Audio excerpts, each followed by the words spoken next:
All right, so I'm not going to really read this top part because this talks about previous CPM course, blah, blah, blah, blah, blah. So, really, in this one, what I want to do here is we're given this information at the top, and we need to solve the stuff that's in A, B, C, and D.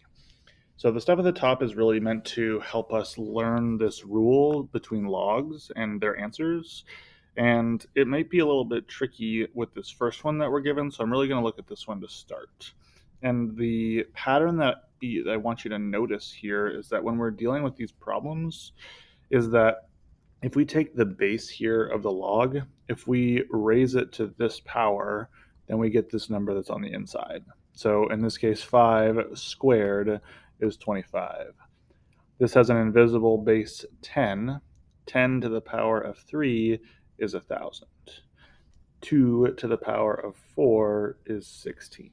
So that's the pattern that we should see in logs, and something that we should probably know going forward or make sure that we practice. So in this one here, if we're looking for what is this equal to, we're saying 3 to the power of what is 81.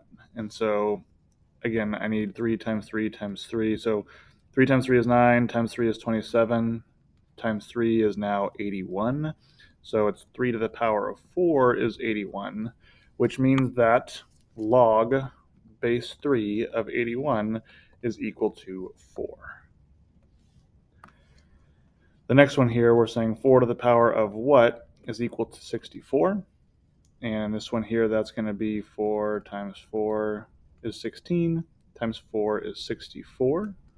So that means 4 to the power of 3 is 64, which tells me that log base 4 of 64 is 3. And again, you don't have to necessarily write all these steps here. I'm just kind of trying to show you how we're getting there. This next one, a little bit trickier because we're saying 6 to the power of what is equal to 1 over 36. And this one's important because if we're starting with a whole number and it's becoming a fraction, we know that the exponent has to be negative. In this case here, it's going to be 6 squared is 36, which means that the exponent has to be negative 2.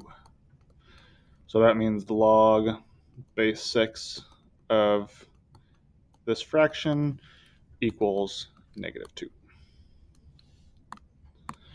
And last one here, remember when it's invisible, it just means that the base is 10. So 10 to the power of what is 100? We know that 10 squared is 100. So log of 100 is equal to 2.